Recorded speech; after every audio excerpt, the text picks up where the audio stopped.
Ihr werdet jetzt ein Gesicht sehen, was ihr schon mal gesehen habt. Den gibt's auch noch. Ich hatte eigentlich einen Werkstatttermin zur Behebung meines Dachschadens. Jetzt gibt's Action.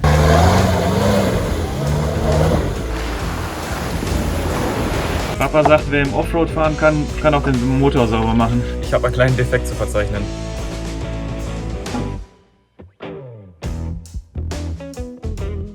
Hi, ich bin Piet und ich lebe, arbeite und reise in meinem Van, der Fat Lady. Ich erkunde die Welt und verschiedene Lebensweisen auf meinem Weg. Gemeinsam lassen wir dabei kein Abenteuer aus. Komm mit und sei dabei. Da es die letzten 2 Sonntage keinen Vlog gab, wird dieser hier ein bisschen länger. Also macht euch einen Tee und lehnt euch zurück.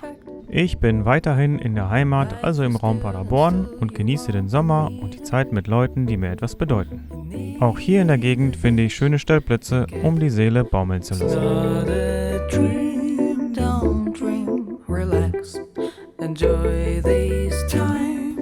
Auf dem Programm stand eine kleine Familienwanderung zur Burg Desenberg. Endlich Zeit, sich mal wieder mit allen auszutauschen und über Gott und die Welt zu philosophieren. Bei den Männergesprächen dreht sich oft alles rund ums Auto oder Haus. Bei den Frauen geht es oft um den Garten oder leckere Rezepte. Ich schätze mich überaus glücklich, eine so intakte und fürsorgliche Familie zu haben, die mir im Falle des Falles Rückhalt bietet. So ein Fundament für die eigenen Grundmauern zu haben, ist etwas unglaublich Wertvolles und doch war es bis vor einigen Jahren völlig selbstverständlich für mich. Die Burg Desenburg gibt es schon seit dem 11. Jahrhundert. Und wie das so üblich ist bei Burgen, gab es viele Belagerungen und Schlachten.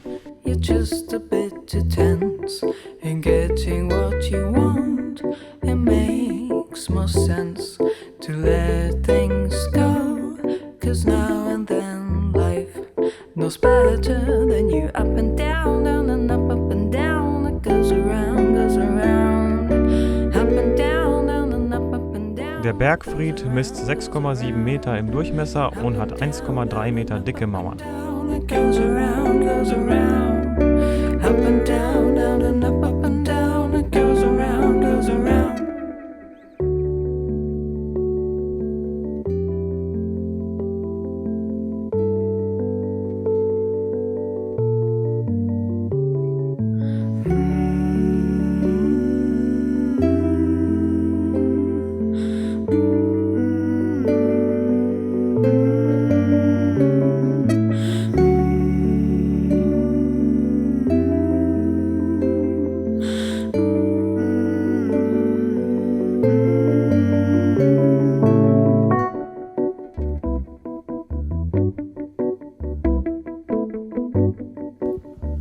Abgerundet wurde die Wanderung durch ein leckeres Picknick, was so manchen Restaurantbesuch übertrifft.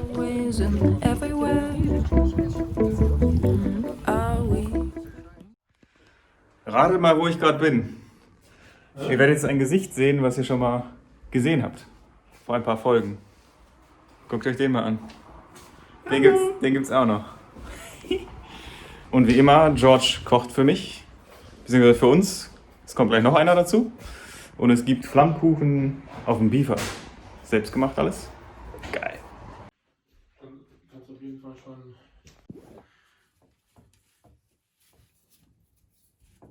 Pete, hast du es immer noch nicht sein lassen können? Was denn? Mit dem Video machen. Nee.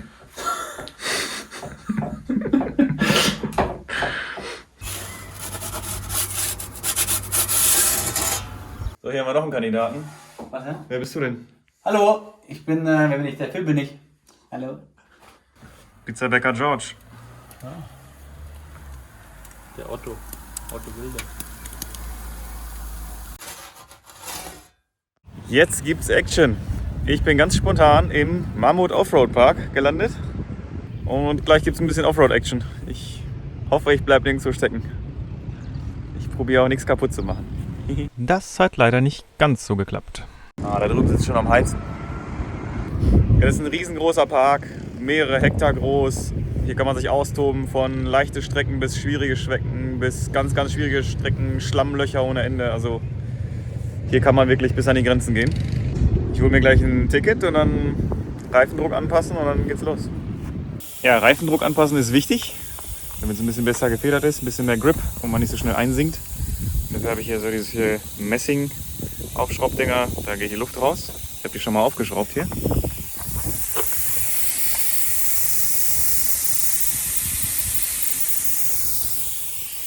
Ja, ich fahre normalerweise so um die 4 bis 5 Bar auf normaler Straße. Ich werde es jetzt mal ablassen auf 2, 2,5. Ich will es nicht übertreiben. Theoretisch wird es wahrscheinlich sogar mit einem Bar gehen. Aber so ganz platte Reifen möchte ich auch nicht fahren.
Sie kann doch was. Es ist sehr beeindruckend, was mit ein bisschen weniger Luftdruck und Vorsicht so möglich ist. Mega.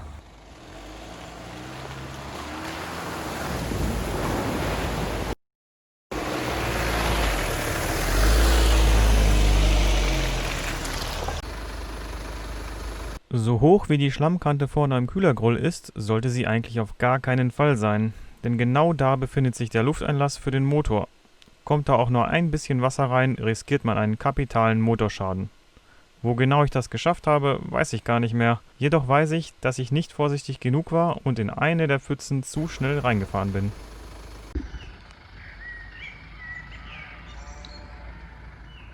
Ja, die haben sogar einen Waschplatz hier. Jetzt wird das gute Baby da mal ein bisschen durchgewaschen. Auto ist wieder sauber, aber ich habe einen kleinen Defekt zu verzeichnen. Ich bin ein bisschen zu flott durch eine tiefe Pfütze durchgefahren.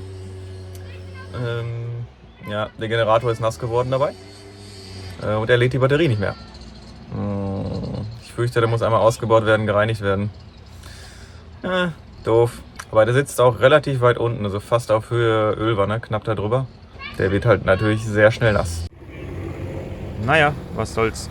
Ich habe immerhin noch Freunde gefunden, die mir ein bisschen echte Offroad-Action bieten konnten. Die Jungs und Mädels haben eine Jahresdauerkarte und sind öfters hier, um sich von oben bis unten einzusauen.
Ich durfte sogar auch ein kleines Stückchen mitfahren.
Ja, die Lichtmaschine hat ja nicht geladen.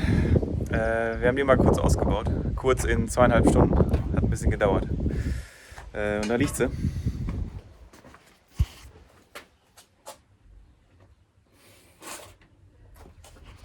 Wir schauen mal rein, aber es kann sein, dass eine neue her muss. Weil so wie es aussieht, ist das die erste Lichtmaschine und die hat ein bisschen Dreck abbekommen.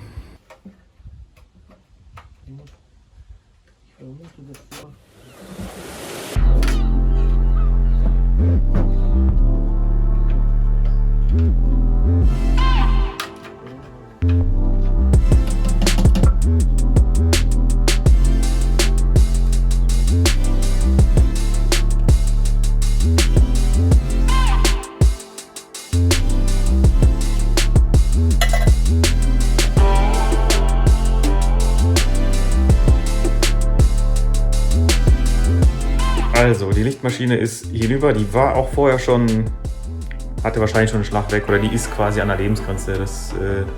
Man sieht, dass es die erste Lichtmaschine ist, das heißt, die hat 250.000 geleistet und die Schleifringe oder einer der Schleifringe ist ordentlich abgenutzt. Das kann man so nicht reparieren, man kann die zwar runterneuern, einige Leute nehmen dann das Lager raus und setzen es neu ein, aber das bringt nichts, kostet auch fast so viel wie eine neue Lichtmaschine. Insofern suche ich jetzt nach einer neuen Lichtmaschine. Es dauert jetzt ein paar Tage wahrscheinlich, bis die kommt. So lange steht die Fat Lady still.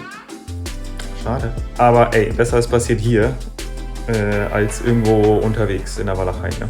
Oh Mann, hier sieht es gerade nach Baustelle aus. Wenn man das mal eine Sache anfängt, dann hört es nicht auf. So. Ja, Generator ist bestellt, der neue. Dauert bis er kommt. Solange ist hier das Batteriefach offen. Und wir haben die nächste Baustelle angefangen. Das ist noch die wir vorhaben. Neue Solarzellen aufs Dach, aber dafür mussten wir dickere Kabel verlegen, weil die sind deutlich größer. Statt 160 Watt jetzt 360 plus eine mobile Solarzelle mit 120, also maximal 480 Watt. Und das muss jetzt alles durch diese Drähte dadurch in die Batterie rein. Deswegen haben wir ein bisschen was angepasst. Nachdem wir gestern den ganzen Tag damit verbracht haben, das Lichtmaschinenproblem zu lösen, zu überlegen, was wir da machen oder was ich da mache, ist eine neue Lichtmaschine bestellt. Das dauert jetzt 2 Tage und dann bauen wir die neue ein. Ja, und dachte ich mir, solange die Fat Lady hier steht und eh nicht fahren kann, wechseln wir mal eben die Solarmodule aus. Das mal eben, das muss ich noch bewahrheiten. Also ich glaube, das wird doch nicht mal eben, aber ja, mal gucken. Wir fangen gleich erstmal an. Erster Schritt ist Solarzellen absägen. Absägen, weil genietet. Die sind nicht geschraubt, sondern genietet. Nieten macht man ja auch in der Luftfahrt. So bei Flugzeugen und so. Und wenn ich hier mit meiner Fat Lady 250 über die Autobahn fahre, ne, dann muss alles sicher sein.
Okay, die 4 Winkel sind ab. Also es gibt ein paar Tipps, wie man so Sikaflex löst. Zum einen so ein Ding hier, so ein ich weiß gar nicht, wie es heißt, eine Multisäge, glaube ich, und ein bisschen Öl drauf. Und dann geht das durch wie Butter. Aber ein bisschen Quälerei bleibt es trotzdem.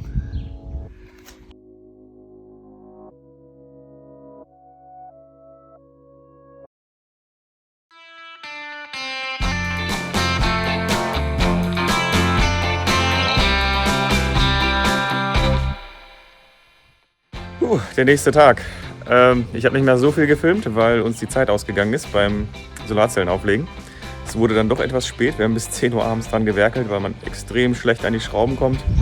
Und auch das Kleben war ein bisschen schwieriger als gedacht mit dem Sikaflex. Aber jetzt sind sie drauf.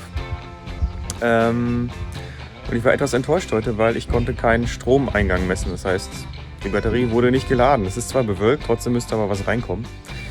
Ging aber nicht. Ja, alle Verbindungen überprüft, war alles richtig. Haben wir aber die mobile Solarzelle dazu geklemmt und dann kam Strom rein. Also dachte ich, okay, das sind die Solarzellen, die kaputt sind. Das wäre ein bisschen blöd gewesen, weil wir quasi einen Tag damit verbracht haben, die da oben zu installieren. Ja, wir hatten aber noch oben drauf eine Beschwerung liegen, so 2 Bretter mit einem Stein oben drauf, damit der Kleber schön angedrückt wird. Ja, und ich habe das Zeug einfach mal runtergenommen, weil es jetzt gut fest. Und guck aufs Amperemeter im Wohnmobil und das zeigt einfach mal 5 Ampere an. Ich dachte, hä? Okay, wahrscheinlich ein Wackelkontakt. Habe aber zur Sicherheit die Bretter nochmal draufgelegt und ja, es ist sofort 0. Das heißt, wenn man einen Teil der Zellen in einer Solarzelle beschattet, ist die Solarzelle komplett weg. Ne? Beschattet in dem Sinne, dass man die quasi komplett abdunkelt. Weil in der Solarzelle ist alles in Reihe geschaltet. Und wenn man ein paar oder eine Zelle nur komplett dunkel schaltet, kommt der Strom dann nicht mehr durch. Ja, interessant zu wissen. Aber gut, es ist nichts kaputt. Es kommt bei diesem Wetter jetzt schon 5 bis 6 Ampere rein. Es ist total bewölkt.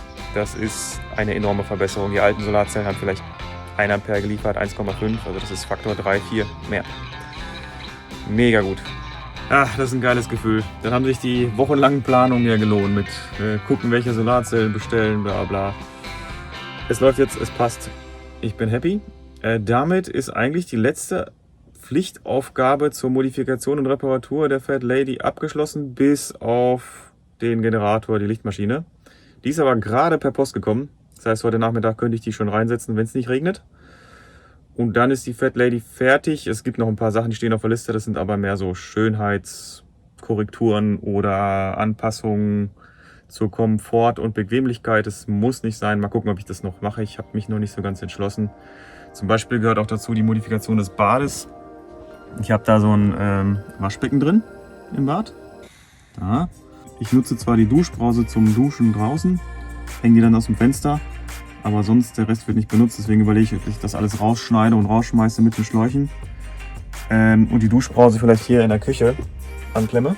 Spart Gewicht und Platz. Ja, mal gucken. Wenn die Zeit da ist, dann mache ich das vielleicht noch. Und es gibt noch eine andere Sache, die mich stört. Und zwar das Bett. Das ist ja 1,30 breit. Zumindest hier im Kopfbereich. Ne? Im Fußbereich ist es ein bisschen enger. Das sind nur 1,20 Meter. Weil das Bad hier entsprechend ein bisschen weiter reingeht.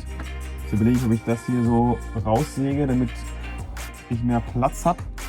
Und da so eine Stofftasche, so eine Variable, dass ich dann gucken kann, ob ich im Bad mehr Platz will oder hier mehr Platz will. Weil das ist ein bisschen eng an den Füßen, gerade wenn man zu zweit darin pennt. Alleine geht's, zu zweit ist es, ja, man nervt sich so ein bisschen nachts. Ach so, eine große Sache bleibt noch. Ich hatte eigentlich einen Werkstatttermin zur Behebung meines Dachschadens. Also der Dachschaden von der Fat Lady, ne? Ist klar. Meiner ist nicht zu beheben. Ich weiß nicht, ob ich den Dachschaden schon erwähnt hatte mal hier in den YouTube-Videos. Ich bin mal am Dach hängen geblieben in Österreich. Das war, bevor ich überhaupt meine Hauptreise angetreten bin. War ein bisschen ungünstige Stelle, sag ich mal. Nachts beim Regen konnte man nicht sehen. Hat mir das Dach aufgeschlitzt so auf 2 Meter. Das ist provisorisch zugeklebt jetzt. Ich weiß gar nicht, ob man es sieht.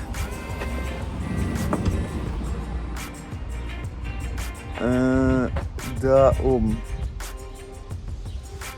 Ist jetzt mit GFK-Kleber und Klebeband abgedichtet. Das ist dicht, das hält, das würde auch halten.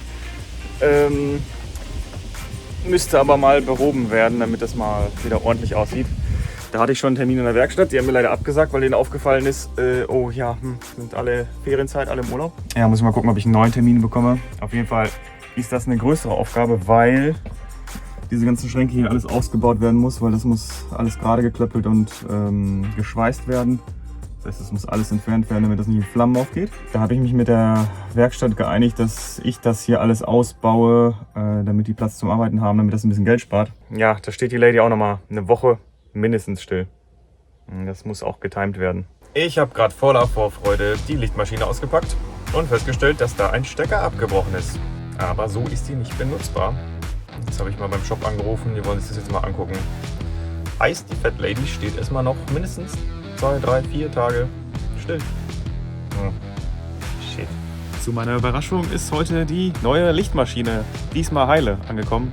Und das gerade mal 24 Stunden nachdem ich das gemeldet habe, dass die gelieferte erste kaputt ist. Das ist natürlich geil. Weniger als 24 Stunden, neue Lichtmaschine da. Da ist das Baby. Und da im Hintergrund die alte. Jo, ich hoffe, dass sie passt. Das finde ich gleich heraus. Wird auf jeden Fall nicht leicht, die da rein zu quetschen. 7, 8 Kilo, die man da hochhieven muss und irgendwo reinklemmen. Ich probiere es mal.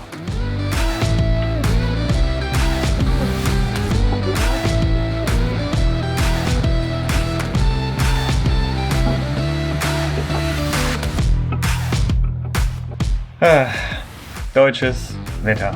Ein richtiger deutscher Sommer. Aber ich will mich ja nicht beschweren, aber ich hätte gerne 15 Minuten kein Regen, um diese Lichtmaschine wechseln zu können. Ätzend. Bist du sicher, dass er schon drauf ist? Kontrollieren wir. Ja, die sitzt drauf. So, scheint auf Position zu sein, die Lichtmaschine und der Keilriemen. Jetzt Batterie anklemmen und dann die Stunde der Wahrheit.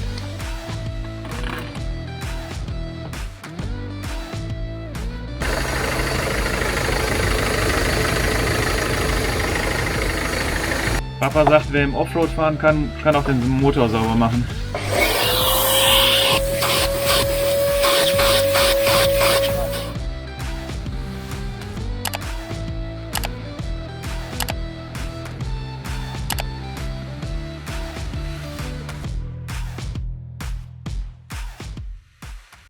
Es gibt mal wieder Arbeit hier. Ich dachte, ich habe einen ruhigen Abend, aber hier wurde gerade Arbeit angeschleppt.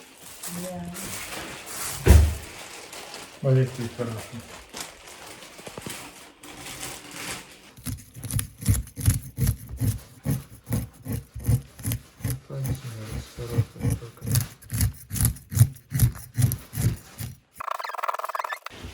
Erst kommen die Schuppen ab und dann aufschneiden, Eingeweide raus. Kopf ab. Kopf ab.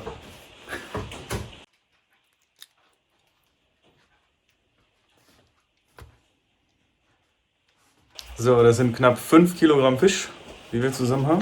Und die kommen aus dem benachbarten Diemelsee. Ein Bekannter hat die gerade vorbeigebracht. Der hatte anscheinend einen erfolgreichen Tag. Das ist das, was er übrig hatte.